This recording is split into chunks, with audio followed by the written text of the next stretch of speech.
اعوذ باللہ من الشیطان الرجیم بسم اللہ الرحمن الرحیم رب اشرح لی صدری ویسر لی امری واحلل عقدۃ من لسانی یفقہوا قولی 12 محرم الحرام اسلامی تاریخ نوح علیہ السلام کی دعوت کا واقعہ۔ جب لوگوں کی نافرمانی اور بت پرستی دنیا میں عام ہو گئی تو اللہ تعالیٰ نے ان کی ہدایت اور رہنمائی کے لیے نوح علیہ السلام کو نبی بنایا۔ انہوں نے لوگوں کو نصیحت کرتے اور دین کی دعوت دیتے ہوئے فرمایا، تم صرف اللہ کی عبادت اور بندگی کرو، وہ تمہارے گناہوں کو معاف کر دے گا۔ اس نصیحت کو سن کر قوم کے سرداروں نے جواب دیا، ہم تمہیں رسول نہیں مانتے کیونکہ تم ہمارے ہی جیسے آدمی ہو، نیز تمہاری پیروی ذلیل و حقیر اور کم درجے کے لوگوں نے کر رکھی ہے۔ نوح علیہ السلام نے فرمایا، اللہ تعالیٰ کے یہاں سعادت اور نیک بختی کا دار و مدار دولت پر نہیں ہے بلکہ اللہ کی رضامندی اور اخلاص نیت پر ہے۔ میں تمہیں یہ دعوت مال و دولت کی امید پر نہیں بلکہ اللہ کے حکم اور اس کی رضا کے لیے دے رہا ہوں، وہی میری محنت اور اجر کا ثواب عطا فرمائے گا۔ نوح علیہ السلام دن رات انفرادی اور اجتماعی اور خصوصی اور عمومی طور پر ایک طویل عرصے تک قوم کو شرک و کفر اور اللہ کی نافرمانی سے ڈراتے رہے، مگر وہ باز تو کیا آتے بلکہ الٹا عذاب الہی کا مطالبہ کرنے لگے۔ نبی اکرم صلی اللہ علیہ وسلم کا معجزہ، درخت کا حضور صلی اللہ علیہ وسلم کو اطلاع دینا۔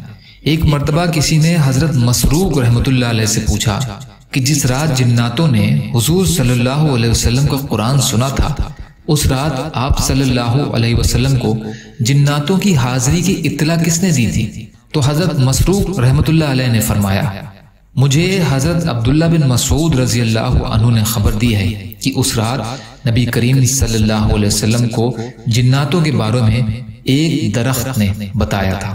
حدیث شریف بخاری کی ہے۔ ایک فرض کے بارے میں، نمازی پر جہنم کی آگ حرام ہے۔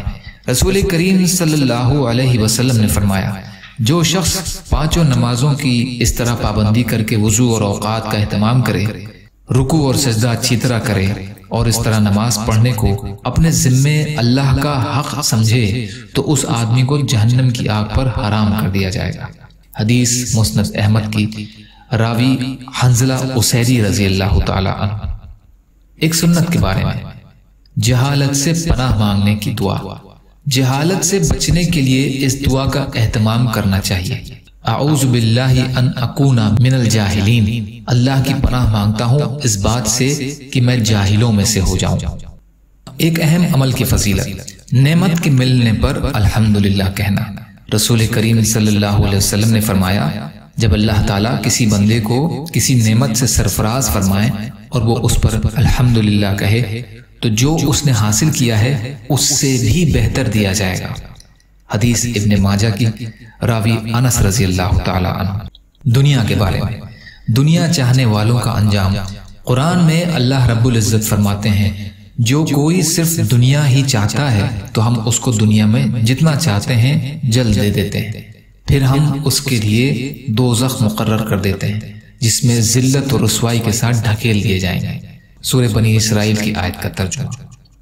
آخرت کے بارے میں، جنتیوں کا حال۔ رسول اللہ صلی اللہ علیہ وسلم نے فرمایا، جنت میں لوگ کھائیں گے اور پیئیں گے لیکن نہ تو پیشاب پاخانہ کریں گے اور نہ ہی ناک چھینکیں گے، بلکہ ان کا کھانا اس طرح ہضم ہوگا کہ ڈکار آئے گی جس سے مشک کی خوشبو پھیلے گی، اور ان کو اللہ کی ایسی تسبیح اور تکبیر بتائی جائے گی جس کو پڑھنا اتنا آسان ہوگا جتنا دنیا میں تمہارے لیے سانس لینا آسان ہوتا ہے۔ مسلم شریف کی حدیث، راوی جابر بن عبداللہ رضی اللہ تعالی عنہ۔ طب نبوی سے علاج، مسواک کے فوائد۔ رسول اللہ صلی اللہ علیہ وسلم نے فرمایا، مسواک ضرور کیا کرو کیونکہ اس سے اللہ تعالیٰ کی خوشنودی حاصل ہوتی ہے اور آنکھ کی روشنی تیز ہوتی ہے۔ المعجم الموسط للطبرانی، راوی ابن عباس رضی اللہ عنہ۔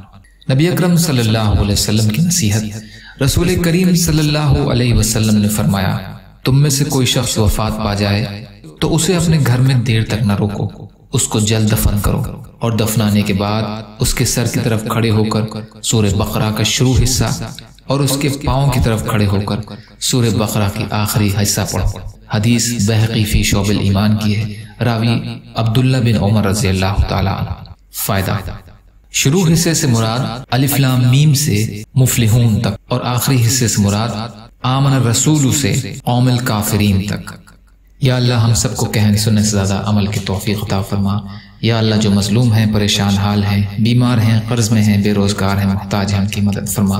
یا اللہ دنیا اور آخرت کی تمام خیر عطا فرما برحمتک یا ارحم الراحمین۔ لا الہ الا اللہ محمد رسول اللہ۔ السلام علیکم۔